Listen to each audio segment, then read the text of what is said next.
Shalom Bapak Ibu Jemaat yang terkasih dalam Tuhan Yesus Kristus. Kita sungguh bersyukur kepada Tuhan. Hari ini kita boleh datang beribadah untuk memuji dan meninggikan Tuhan kita.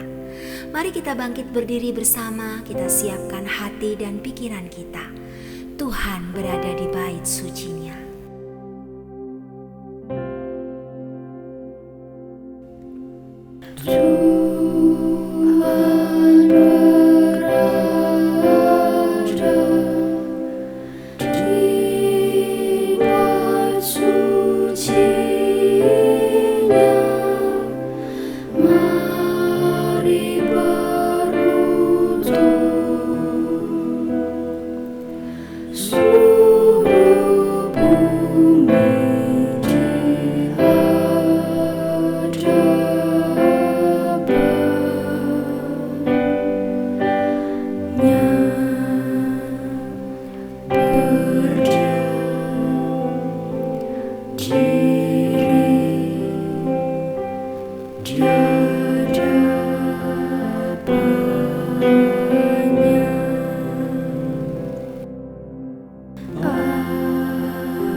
Pertolongan kita dalam ibadah pagi ini adalah dalam nama Tuhan yang menjadikan langit dan bumi, kasih karunia dan damai sejahtera dari Allah Bapa kita dan dari Tuhan Yesus Kristus menyertai kita sekalian. Amin. Masih dengan tetap bangkit berdiri, kita akan bersama-sama membaca bacaan Alkitab kita pagi hari ini yang diambil dari 1 Petrus 1 ayat 13 sampai 16. 1 Petrus 1 ayat 13 sampai 16. Sebab itu siapkanlah akal budimu, waspadalah dan letakkanlah pengharapanmu seluruhnya atas kasih karunia yang dianugerahkan kepadamu pada waktu pernyataan Yesus Kristus. Hiduplah sebagai anak-anak yang taat dan jangan turuti hawa nafsu yang menguasai kamu pada waktu kebodohanmu. Tetapi hendaklah kamu menjadi kudus di dalam seluruh hidupmu, sama seperti Dia yang kudus yang telah memanggil kamu. Sebab ada tertulis, kuduslah kamu, sebab aku kudus. Jemaat dipersilakan duduk kembali.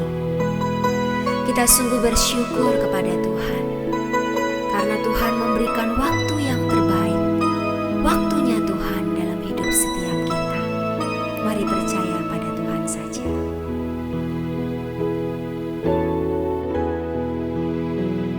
Bila kau izinkan sesuatu terjadi, ku percaya semua untuk kebaikanku.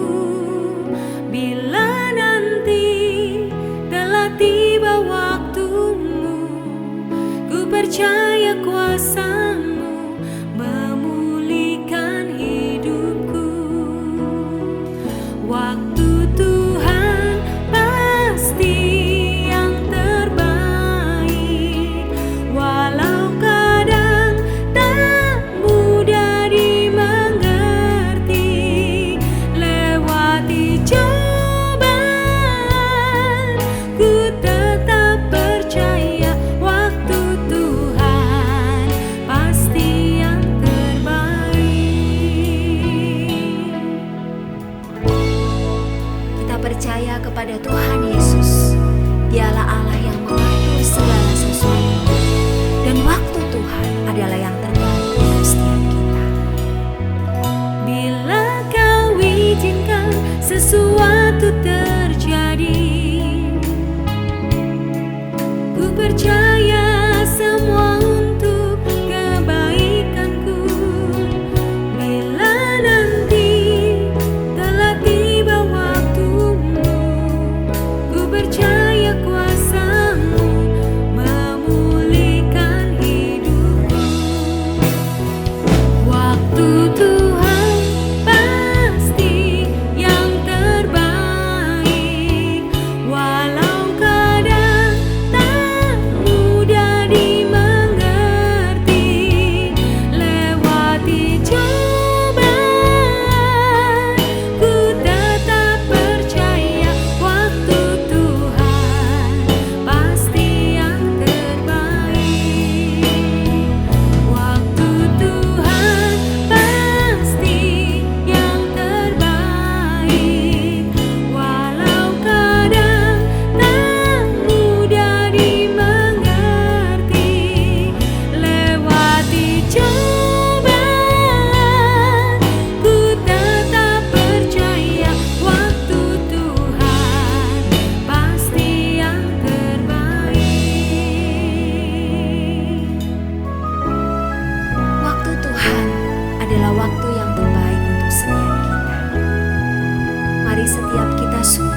Dialah Allah, dialah Tuhan yang mengatur segala sesuatu yang terbaik dalam hidup kita hari ini, sekarang, sampai selamanya.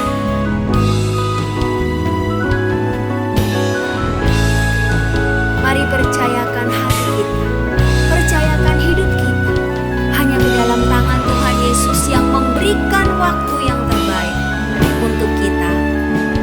Waktu Tuhan pasti yang terbaik, walau kadang tak mudah dimengerti. Lewati cobaan, ku tetap percaya waktu Tuhan pasti yang terbaik. Lewati cobaan,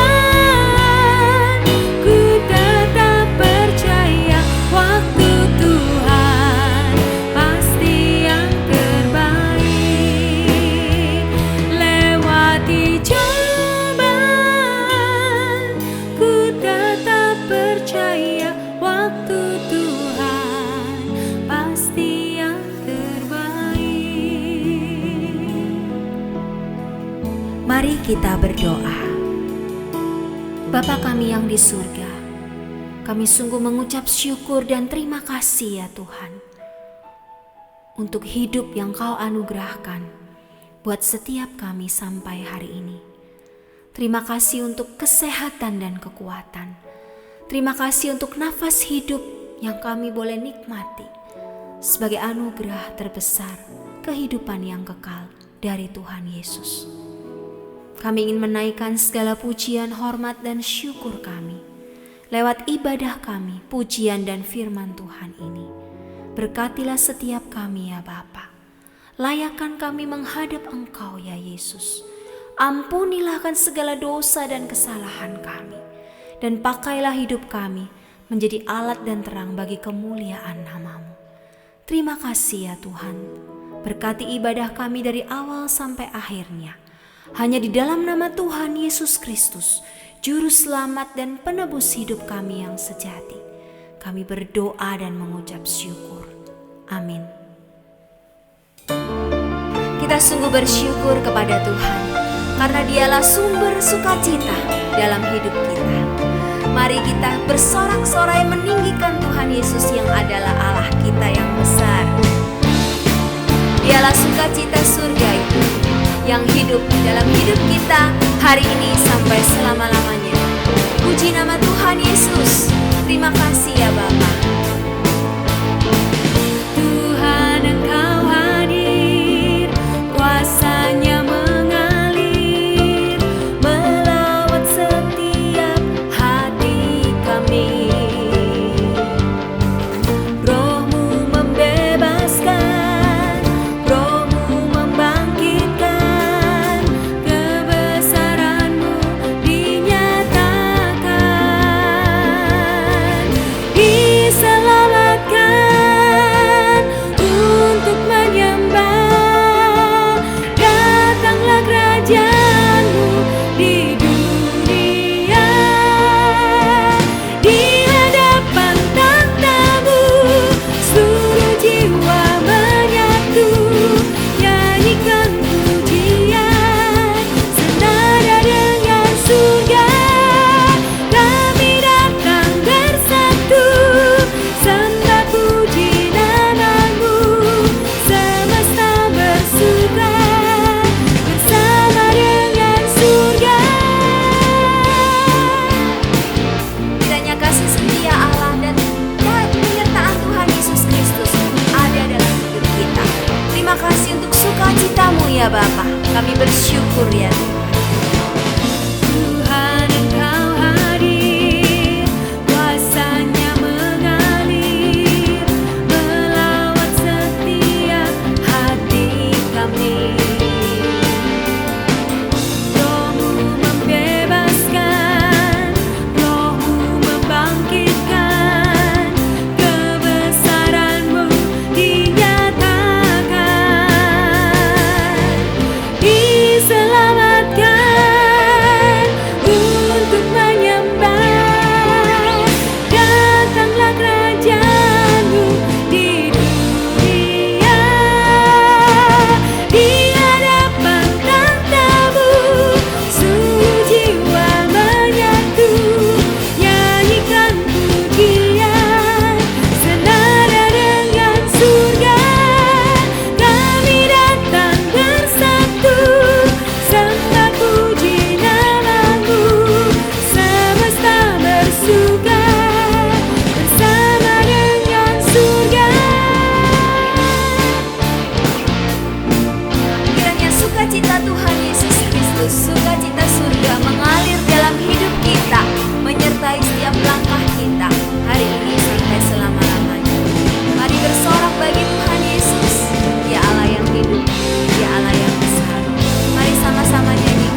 Kita bersyukur kepada Tuhan, hari ini kita punya kesempatan yang berharga untuk mendengarkan firman Tuhan yang akan disampaikan oleh hamba-Nya.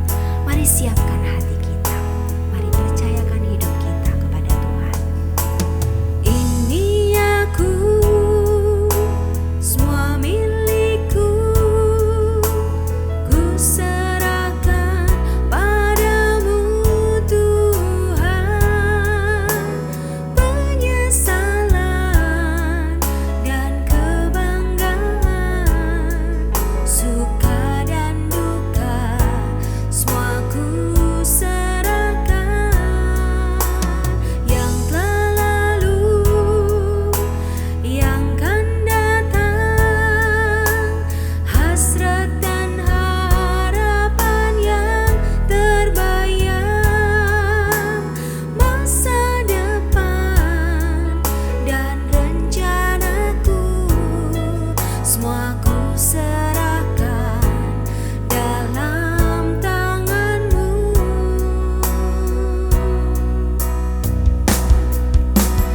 Ku persembahkan hidupku kepadamu Tuhan, untuk kemuliaan-Mu.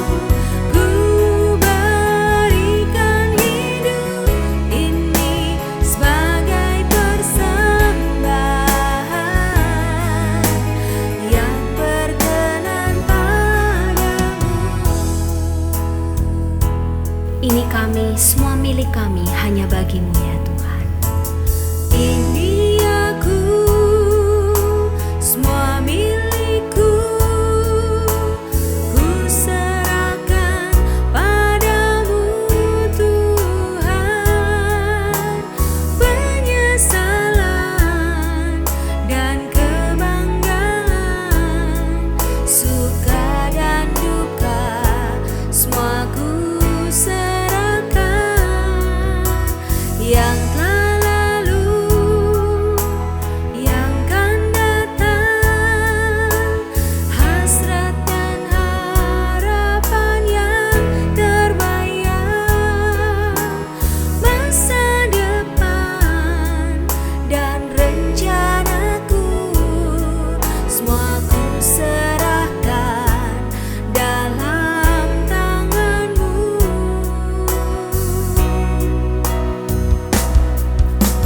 Ku persembahkan hidupku kepadamu Tuhan, untuk kemuliaan-Mu. Ku berikan hidup ini sebagai persembahan yang berkenan padamu. Ku persembahkan hidupku kepadamu Tuhan, untuk kemuliaan-Mu. Ku berikan hidup ini sebagai persembahan yang berkenan padamu. Ku berikan hidupku kepadamu Tuhanku.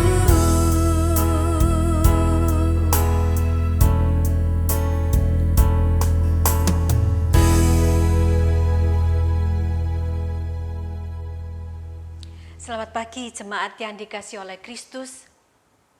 Selamat hari Minggu dan selamat kita beribadah bersama-sama di pagi hari ini.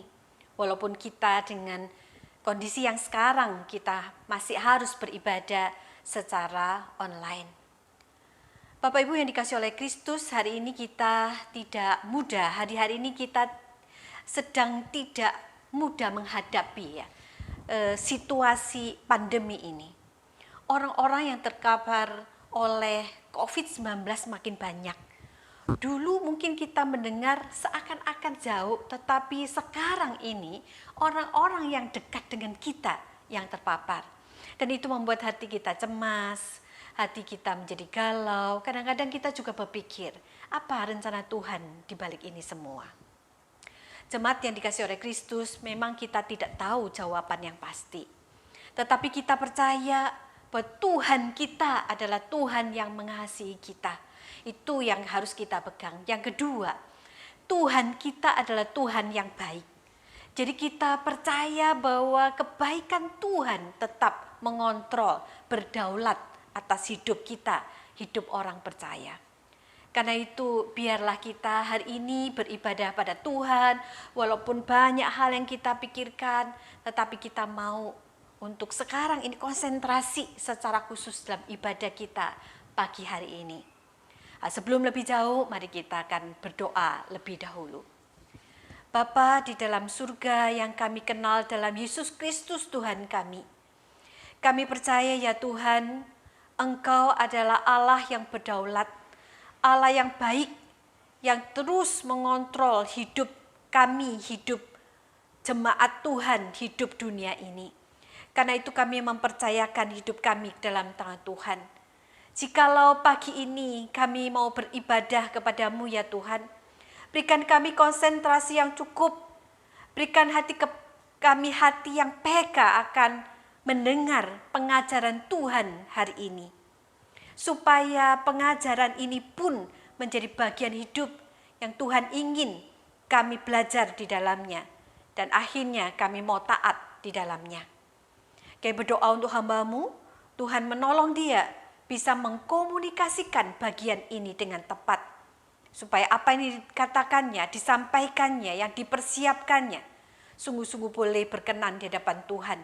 Dan nama Tuhan dipermuliakan. Ya Tuhan, inilah doa kami yang kami persembahkan, yang kami serahkan di dalam nama Yesus Kristus. Dan Tuhan memberkati tiap jemaat Tuhan yang mendengar firman-Mu pagi ini. Amin. Jemaat dikasihi oleh Kristus, hari ini kita belajar dengan sebuah tema tubuhku milik Tuhan. Mari kita lihat slide yang sudah dipersiapkan. Sebelum kita akan membaca dua teks bagian Alkitab yang gereja sampaikan, di dalam kutipan itu menurut saya menarik sekali. Saya akan bacakan kutipan itu. A holy life will produce the deepest impression.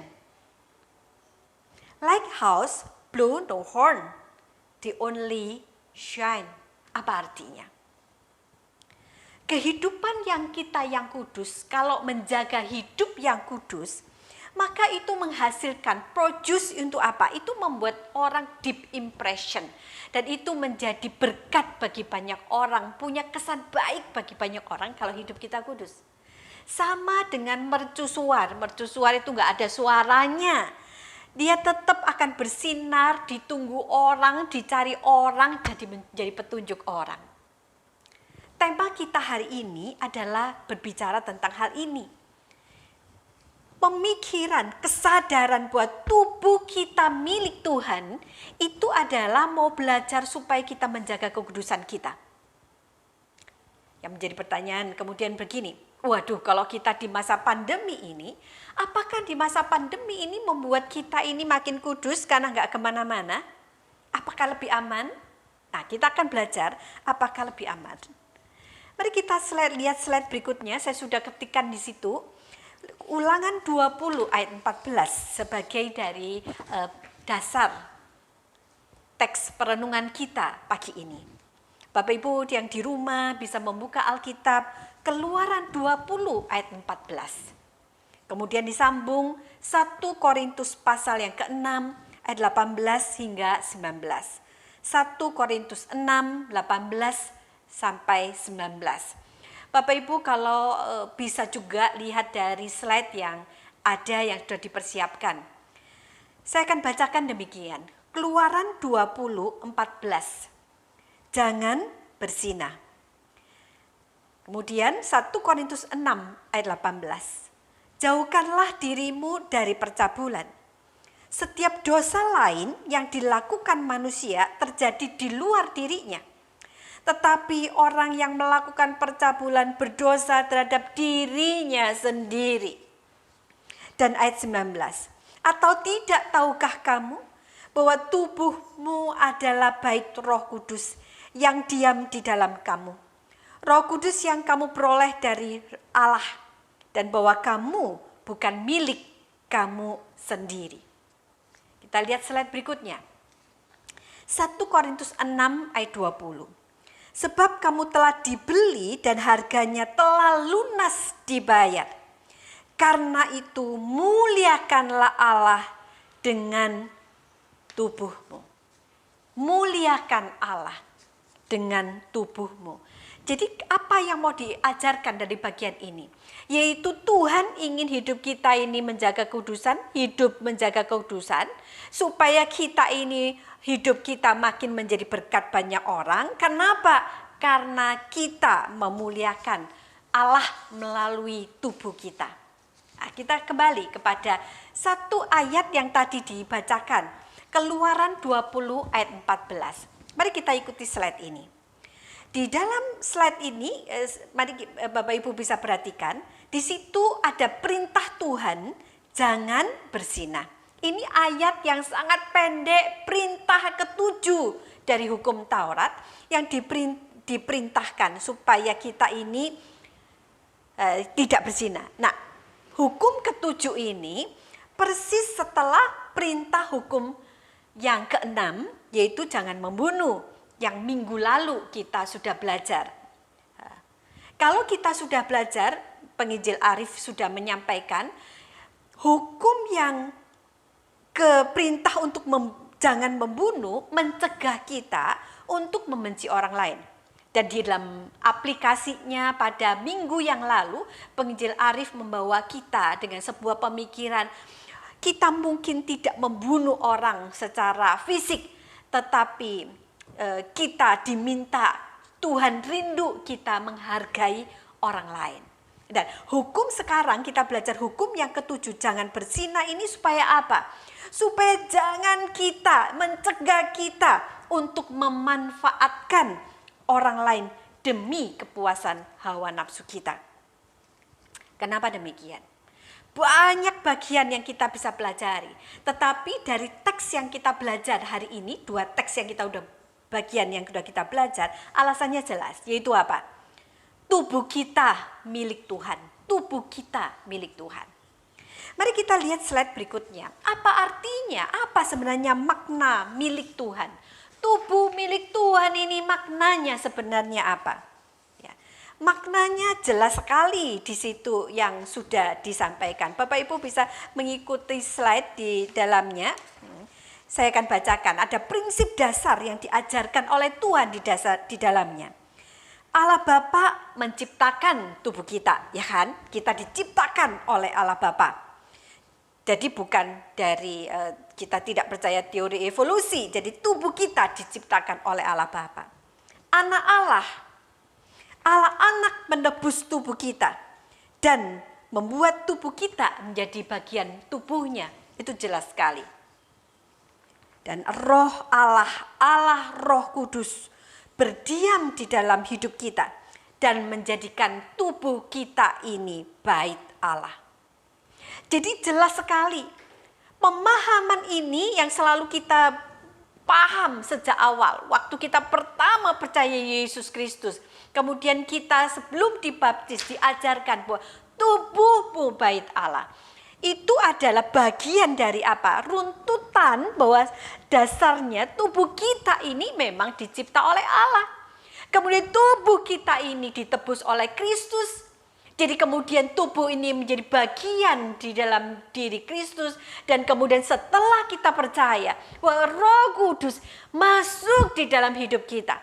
Dan hidup kita, tubuh kita menjadi bait Roh Kudus.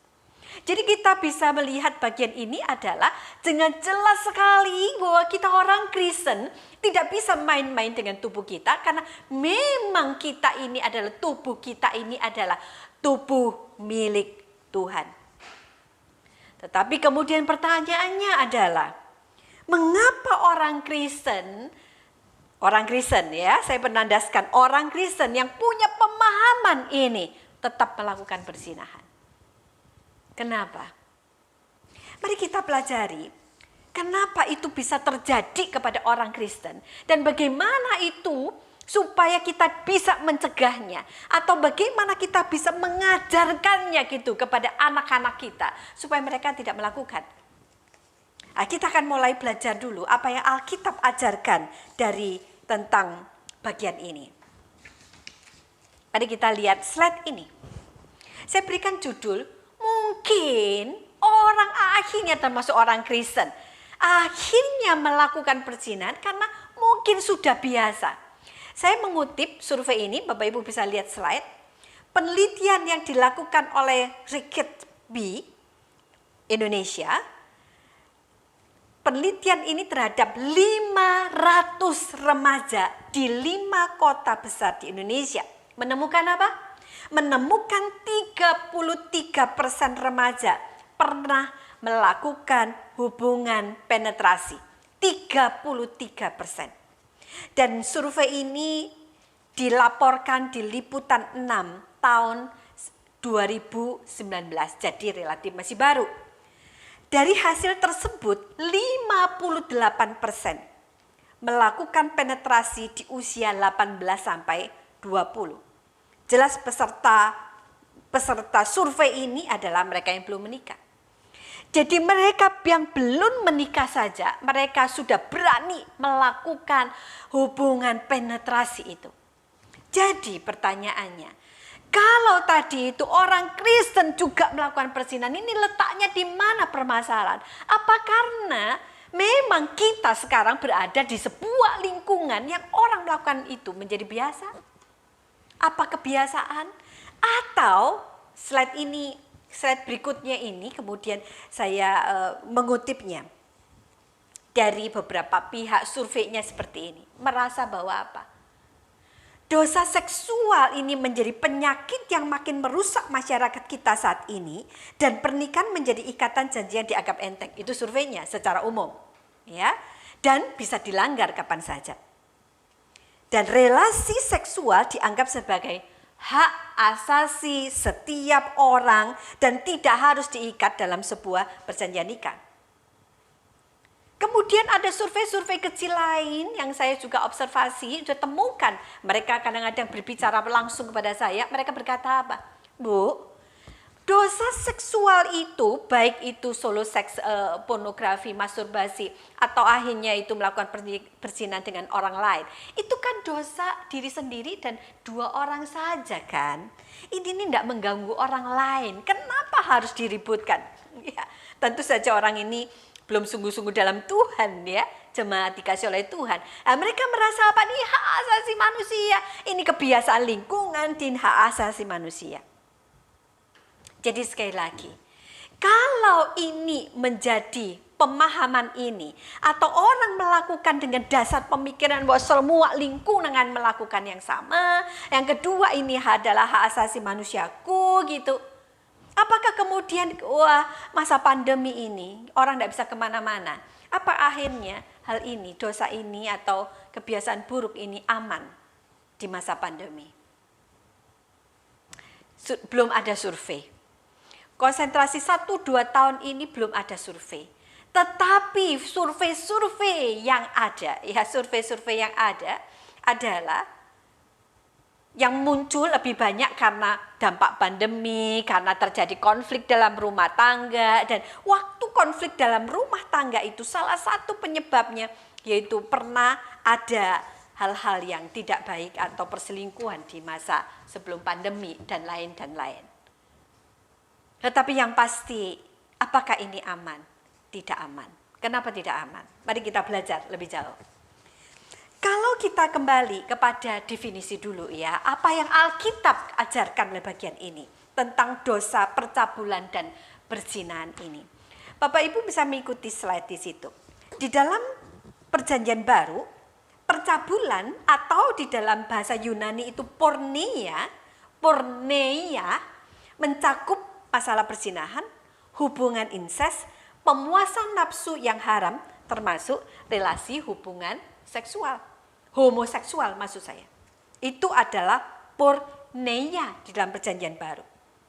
Nah, istilah percabulan dalam kitab Wahyu dikaitkan dengan berhala. Dan kemudian Tuhan Yesus mengancam 2 gereja di Asia Minor, Asia Kecil yang berkaitan dengan berhala. Itu Wahyu pasal 2. Dan pelacur besar di zaman akhir yang dikutip Wahyu 17 itu adalah agama palsu yang berkaitan dengan penyembahan berhala. Nah, kita teruskan dulu slide berikutnya. Kalau tadi percabulan itu adalah porneia mencakup perzinahan. Sebenarnya perzinahan sendiri seperti apa?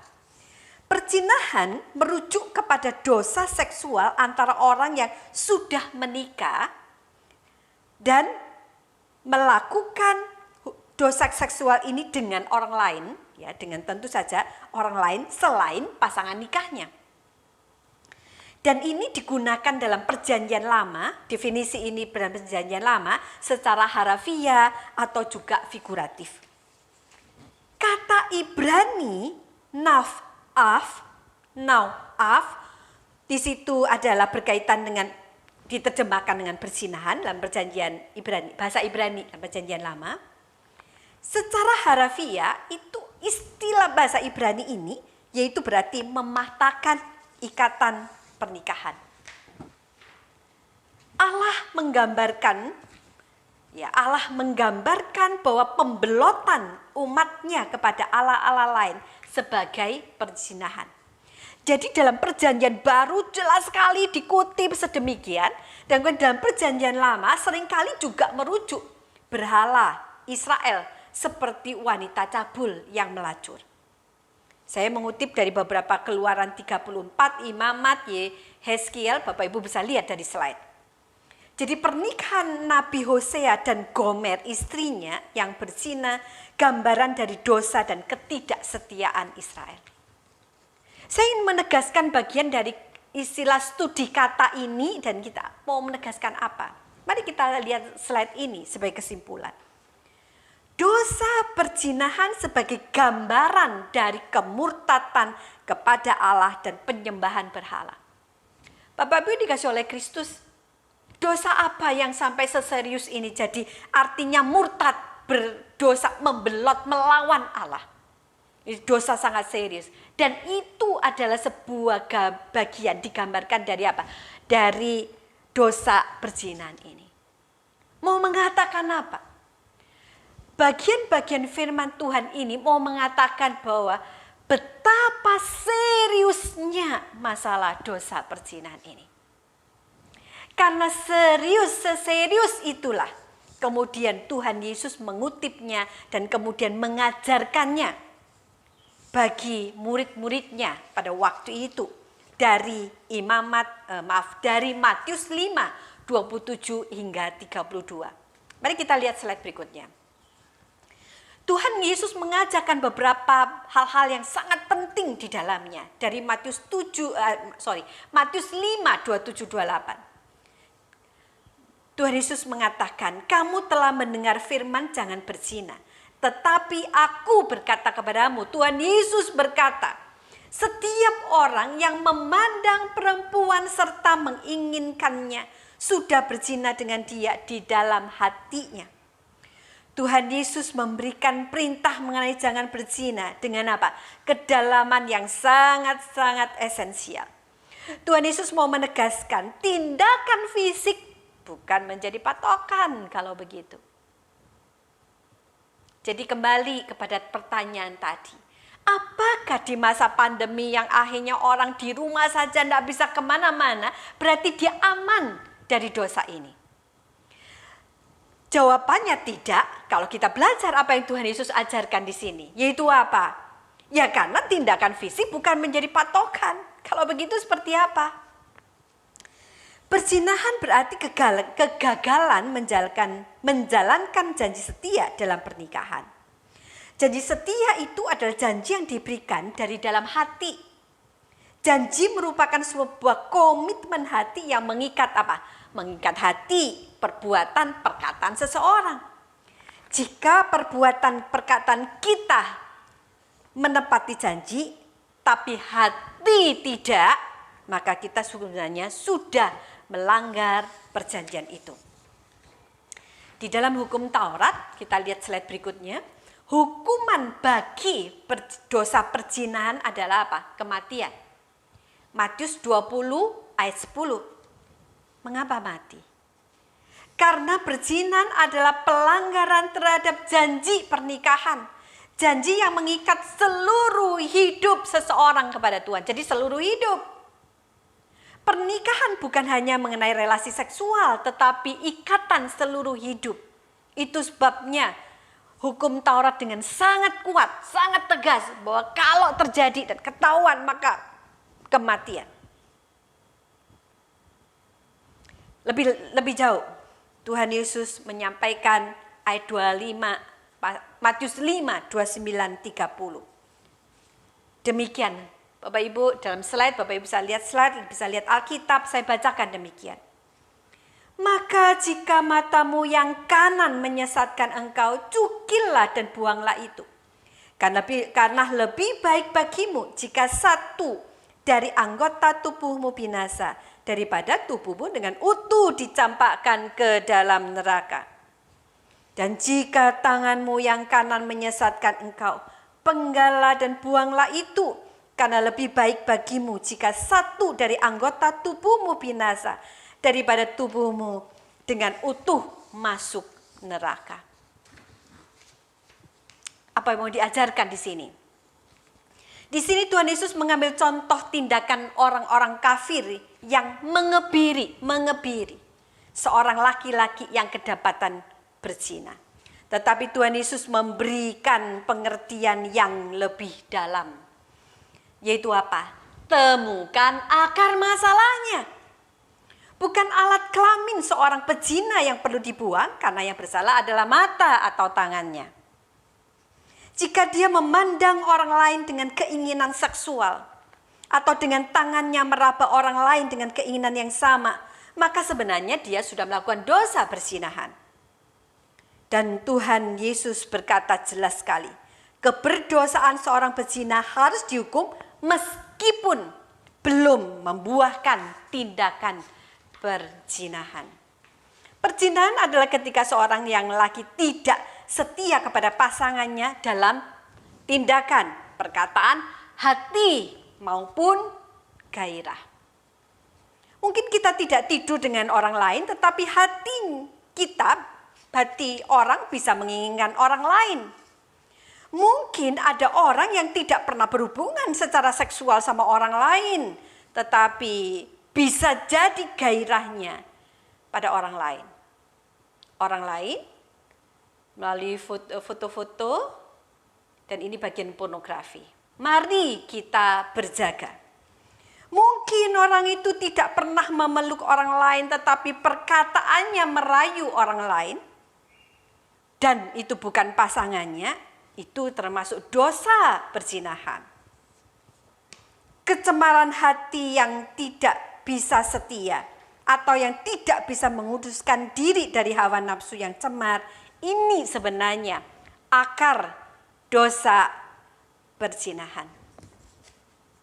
Jadi Bapak Ibu yang dikasih oleh Kristus, apa kalau begitu yang menjadi penting atau akar permasalahannya adalah hati kita sendiri, hati kita, pikiran kita, kemudian sampai kepada mata, tangan, dan tindakan berdosa. Tuhan Yesus menegaskan, cari akarnya ada di mana.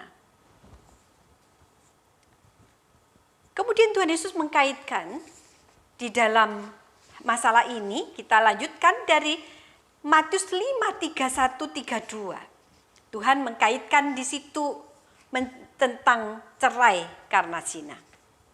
Telah difirmankan juga siapa yang menceraikan istrinya harus memberi surat cerai.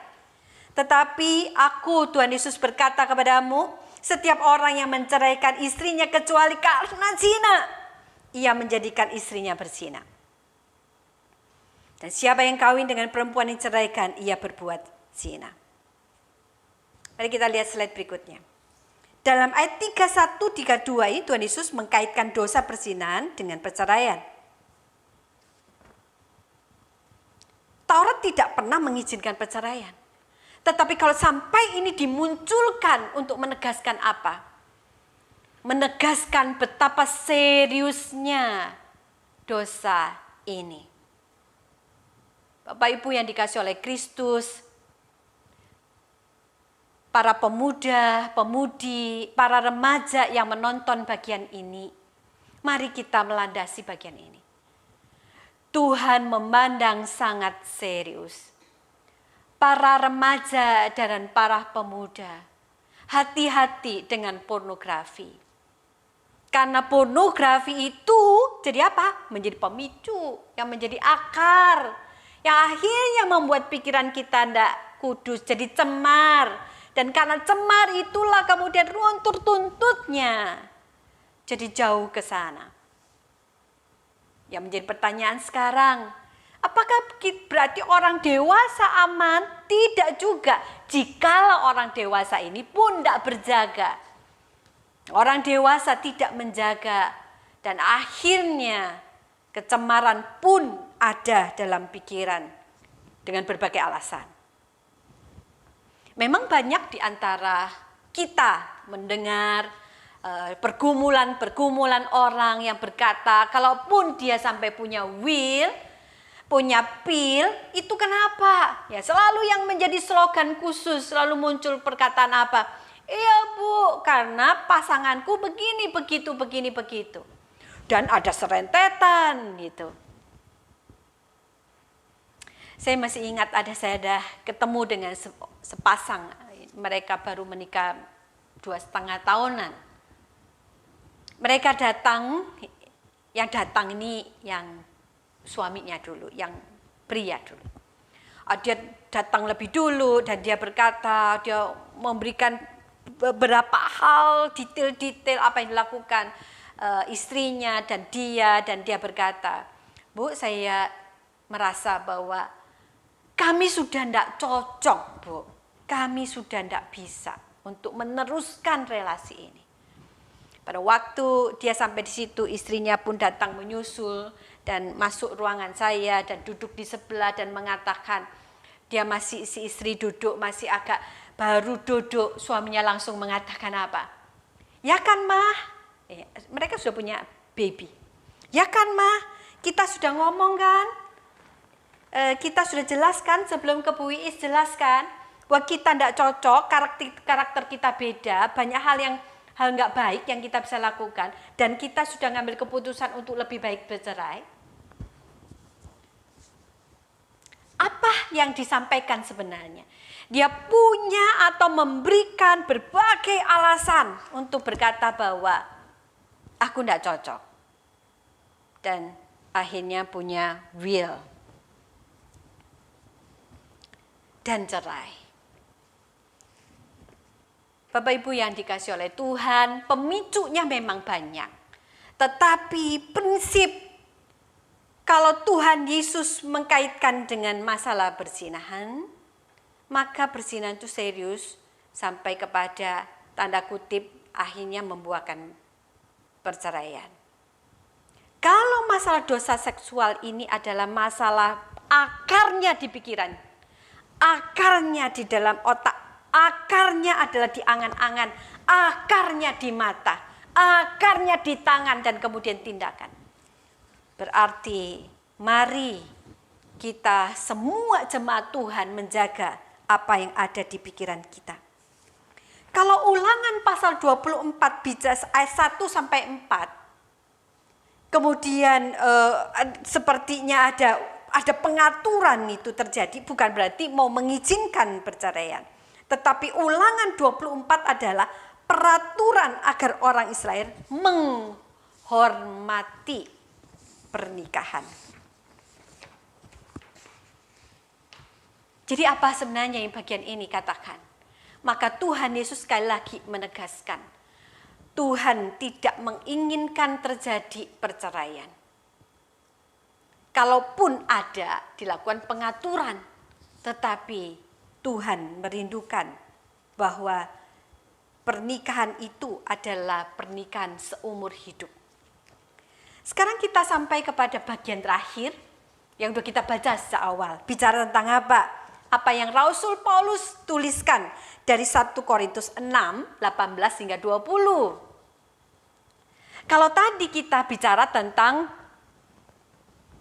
hukum Taurat, tentang perzinahan, percabulan, seperti apa yang Tuhan Yesus ajarkan.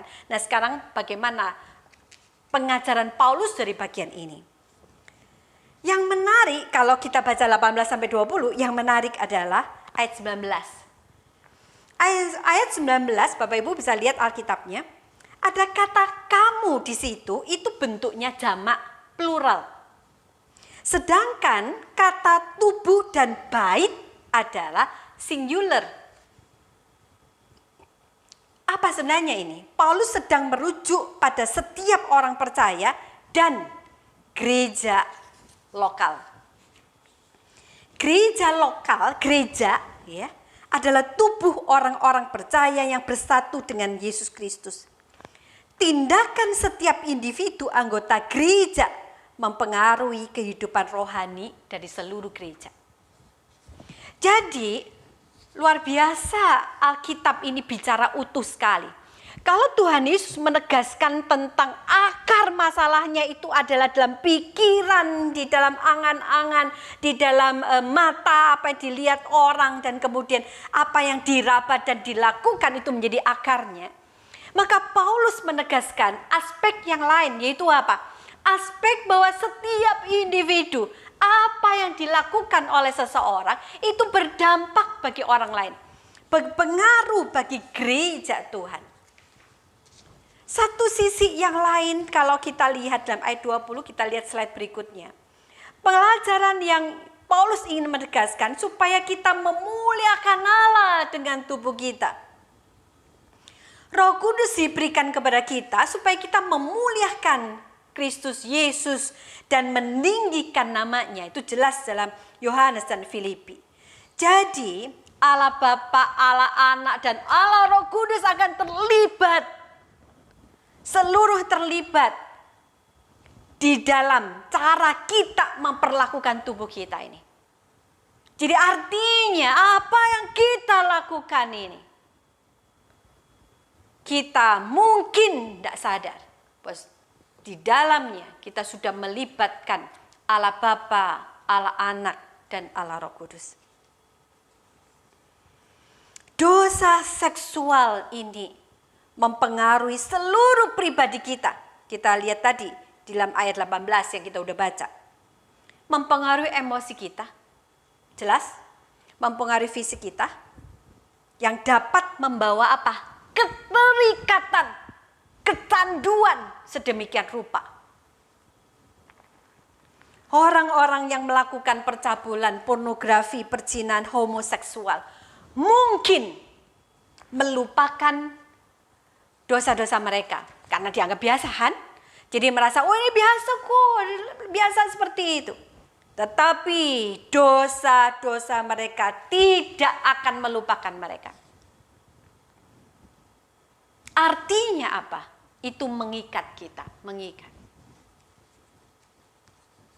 Saya banyak berjumpa dengan teman-teman yang akhirnya mengalami keterikatan karena pornografi ini. Kita sedang tidak membahas secara khusus dampak pornografi, tetapi paling tidak orang yang melakukan ya atau yang nonton dan sering nonton, kecanduan itu punya dampak yang sangat panjang. Kalau itu terjadi pada masa remaja, itu bisa kebawa sampai kepada masa dewasa, sampai ke masa pernikahan. Dan itu menjadi orang yang akhirnya menjadi sulit melakukan hubungan dengan pasangan dan berdampak luas sekali. Dan itu bisa juga menjadi kebiasaan kemudian tak tertahankan untuk melakukan dosa perzinahan. Jadi Bapak Ibu yang dikasihi oleh Kristus, dampaknya menjadi sangat panjang. Dosa itu akan mengejar-ngejar kita. Di dalam 1 Korintus 6 ayat 9, ayat 10, Paulus 2 kali menyatakan bahwa orang mempraktekkan dosa itu dikaitkan tidak akan mewarisi kerajaan Allah. Apa artinya? dampaknya serius, dampaknya kekal. Jadi kalau seperti ini apa? Seorang Kristen bisa jatuh ke dalam dosa-dosa ini. Dan ini yang menjadi penting yang kita perlu syukuri. Diampuni. Seperti Daud. Kenapa? Karena tidak ada orang Kristen sejati yang akan mempraktekkan dosa-dosa ini terus-menerus, nggak akan terjadi. Orang bisa jatuh, semua orang bisa jatuh. Tetapi dosa ini bisa diampuni. Jadi kalau ada orang gak pernah boleh bisa atau gak pernah bisa berhenti, yang jadi masalah, apakah sungguh dia menjadi orang percaya? Yang kedua, jangan-jangan dia udah orang percaya tetapi dia tidak pernah lagi bersekutu dengan Tuhan. Tidak kaget kalau tidak punya kekuatan di dalamnya. Di satu sisi kita lihat keseriusan dosa ini. Tetapi apa yang Paulus sampaikan dalam 1 Korintus jelas sekali. Ada kasih karunia Allah di dalamnya. Kasih karunia Allah dapat mengubah hidup orang berdosa. Kalau kita mengutip atau kita membaca dari 1 Korintus 6 ayat 11. Dan beberapa orang di antara kamu demikian dahulu. Tetapi iman dalam Kristus membuat orang menjadi ciptaan baru. 2 Korintus 5 ayat 17. Artinya adalah, kalau tadi kita membahas betapa serius dosa ini, sebegitu mengikat, tetapi ikatan sedemikian tidak membuat kita putus asa. Kalau akhirnya kita sendiri pernah jatuh, dan kita lihat orang pernah jatuh, mari kita mengingat kasih karunia Tuhan. Karena Tuhan bisa mengampuni, memulihkan. Manusia lama itu bisa diubahkan di dalam Kristus Yesus menjadi ciptaan yang baru. Dan kita sendiri kalau begitu apa yang kita lakukan? Kita sebagai orang Kristen harus hidup sebagai orang-orang yang sudah menjadi ciptaan baru, menjadi orang-orang yang baru. Kita bukan milik kita sendiri. Kita ini milik Bapa yang menciptakan kita. Milik anak Allah yang menebus kita. Dan milik Allah Roh Kudus yang berdiam di dalam diri kita. Mari kita lihat slide ini. Kita juga milik umat Allah, gereja Tuhan. Dosa-dosa kita dapat melemahkan kesaksian. Dan menginfeksi persekutuan kita di antara orang percaya. Jadi apa yang kita perlu lakukan?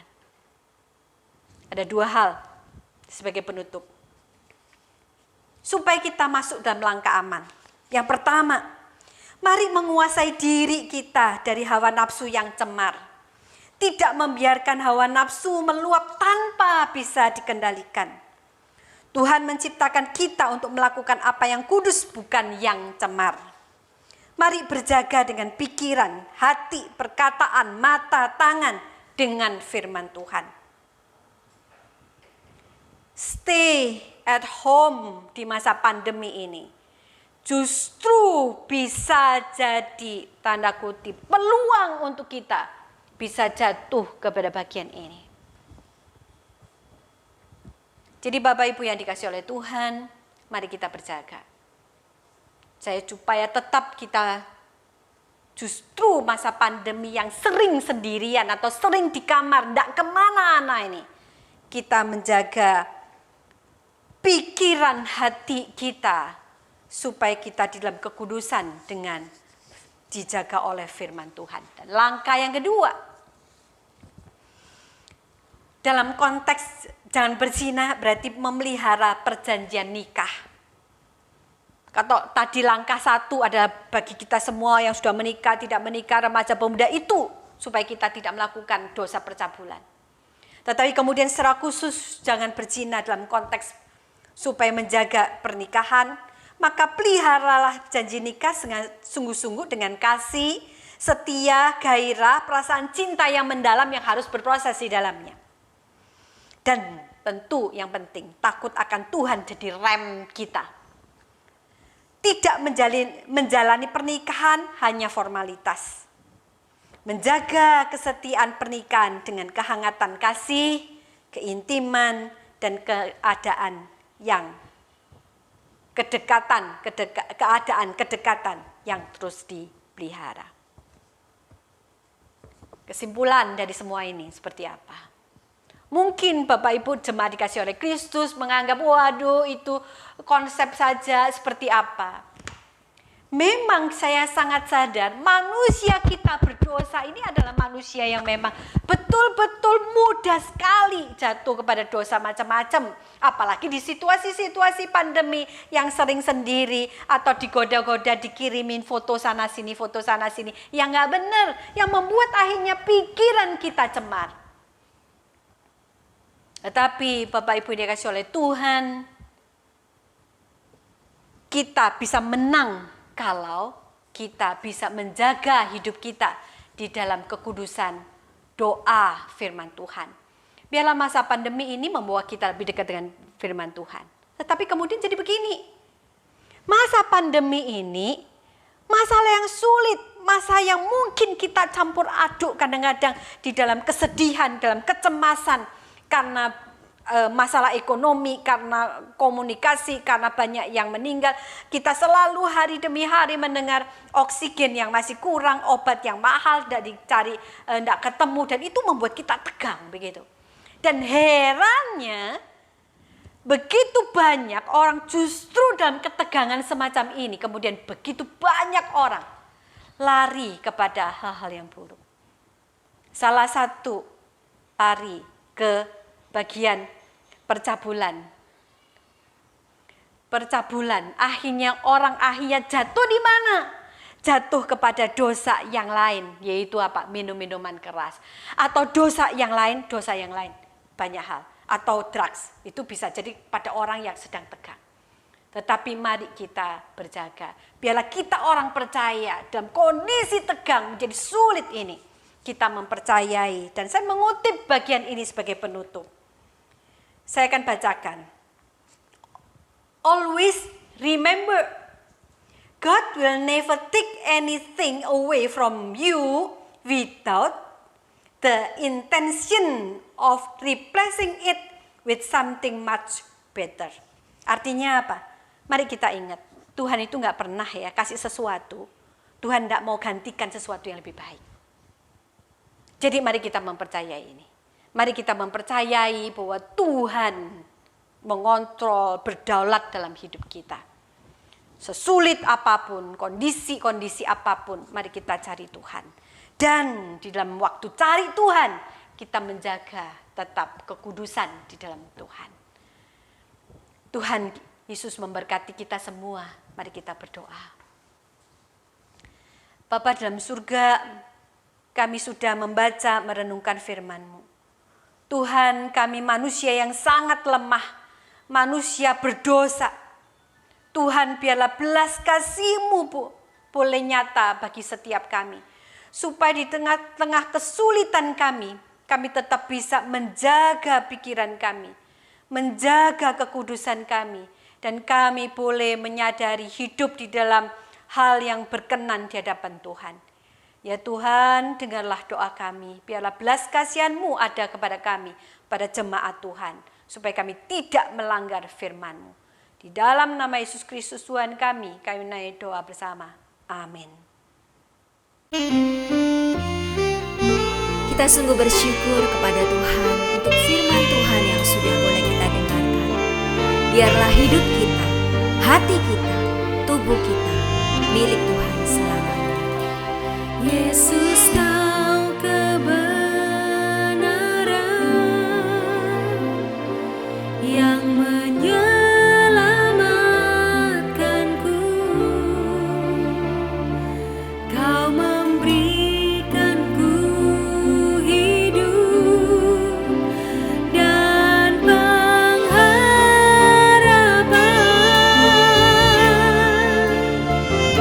Ku ikut kehendak-Mu. Ku perlu anugerah-Mu.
Yesus, Kau kebenaran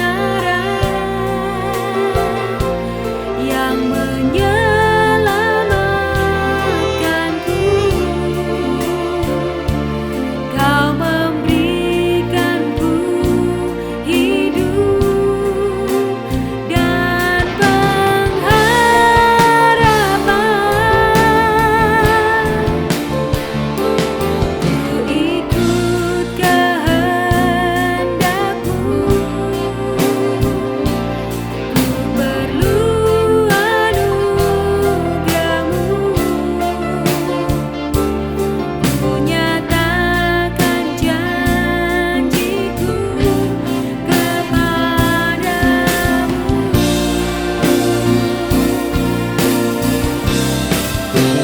Kalau ku hidup bagimu, hatiku tetap menyembahmu. Dunia tak bisa menjauhkanku dari kasih-Mu.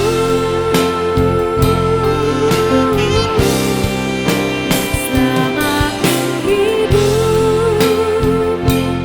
hidup bagimu, mataku tetap memandangmu. Dunia tak bisa menjauhkanku dari kasih-Mu.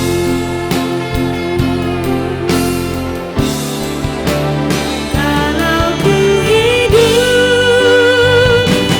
hidup bagimu, hatiku tetap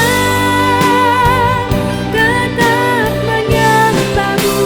Dunia tak bisa menjauhkanku dari kasih-Mu.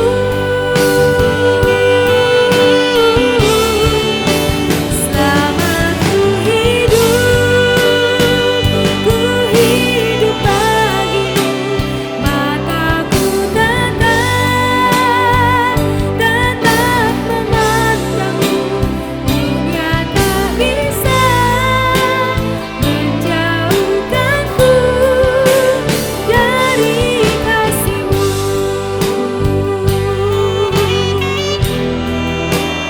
Dunia tak bisa menjauhkanku dari kasih-Mu.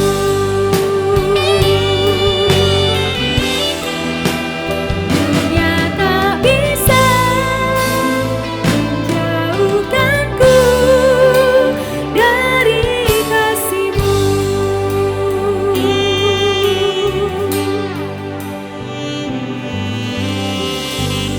Mari jemaat, kita bangkit berdiri bersama dengan seluruh umat Tuhan di muka bumi ini. Kita akan mengaku pengakuan iman rasuli. Pengakuan iman rasuli.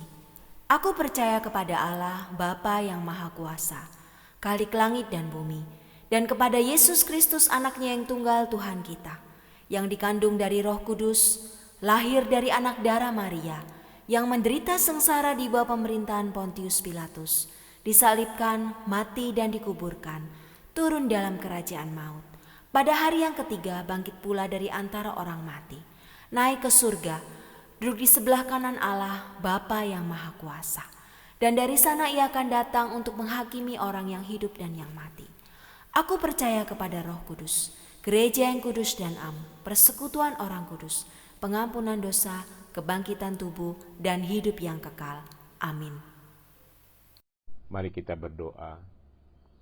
Bapa di dalam surga, di tengah-tengah segala keprihatinan, kekhawatiran dan ketakutan, melihat kondisi bangsa negara kami mau bersimpuh di hadapan Tuhan, menaikkan doa-doa kami. Kami terus mendoakan kondisi bangsa negara kami, Tuhan, di tengah-tengah masa pandemi yang semakin darurat ini. Mohon belas kasihan Tuhan bagi bangsa negara kami. Berikan hikmat bijaksana, pertolongan Tuhan hadir.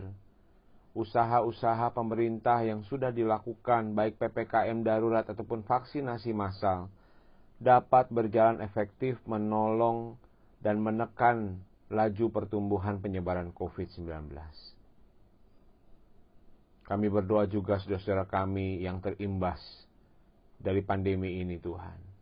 Mereka yang bergumul dan saat ini mereka sedang sakit.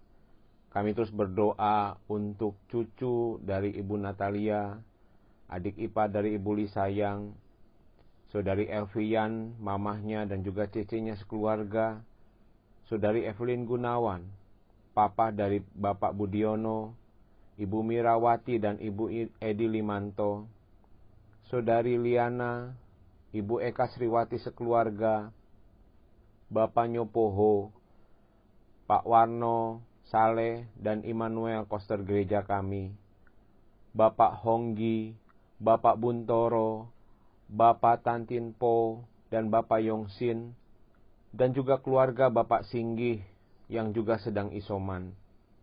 Mohon belas kasihan Tuhan, hari demi hari biarlah Tuhan senantiasa tetap melawat mereka, memulihkan mereka, menguatkan mereka, bahkan Tuhan memberikan kesembuhan bagi setiap mereka, sehingga mereka boleh melihat campur tangan Tuhan dan pertolongan Tuhan yang hadir dalam kehidupan mereka. Kami juga bersyukur beberapa jemaat yang tadinya terkena COVID dan sekarang sudah sehat. Kami mensyukuri setiap pertolongan Tuhan buat mereka. Tidak lupa kami juga mau bersyukur untuk saudara-saudara kami yang Tuhan tambahkan usia 1 tahun. Baik untuk Ibu Yuliana, untuk Bapak Michael William Tanoyo, untuk Saudara Samuel Karis, Ibu Chandra Sutiti, Ibu Yuliana Halim, dan Ibu Lim Inge Yulianti. Bapak berkati pertambahan usia mereka, dan biarlah mereka senantiasa bertumbuh dalam pengenalan yang benar akan Tuhan. Mereka hidup takut akan Tuhan dan memuliakan nama Tuhan. Berkati juga kegiatan kami sepekan yang akan datang, baik persekutuan doa, dan juga seminar gereja yang akan diadakan hari Jumat. Mohon pertolongan Tuhan hadir di tengah-tengah acara demi acara, supaya boleh terus menopang dan menguatkan kami. Juga untuk ibadah persekutuan yang kami adakan, mohon Bapa memberkati di tengah-tengah masa pandemi ini. Kami juga tidak lupa menyerahkan persembahan kami ke dalam tangan pengasihan-Mu. Engkau berkati, supaya kami boleh terus memberikan yang terbaik dari apa yang dipercayakan oleh Tuhan kepada kami. Terima kasih Bapa. Inilah doa sembahyang kami yang kami panjatkan hanya di dalam nama Tuhan Yesus Kristus, Tuhan dan Juru Selamat kami yang hidup, kami berdoa. Amin. Doksologi dan doa berkat akan disampaikan oleh hambanya. Pujilah Bapa Putra, pujilah Roh Kudus, ketiganya yang esa. Pohon selamat sumber berkat. Amin.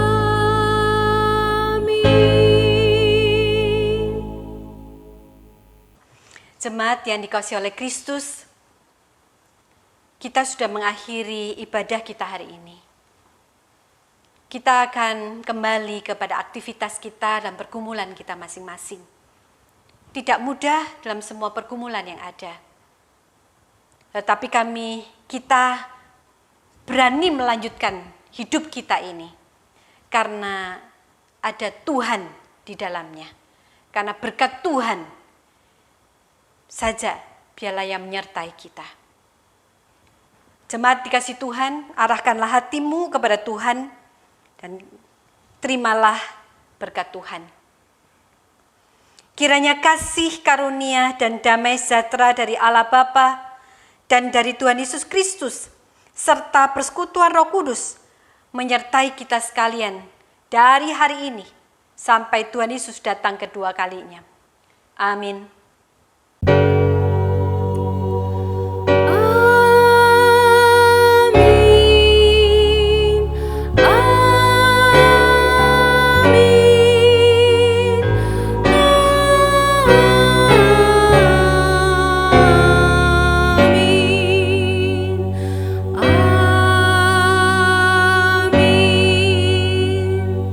Jemaat dipersilakan duduk kembali. Saat teduh, ibadah selesai. Sampai jumpa di ibadah minggu berikutnya. Kiranya Tuhan Yesus memberikan kesehatan dan kekuatan, penyertaan yang sempurna buat Bapak Ibu jemaat sekalian. Tuhan Yesus memberkati.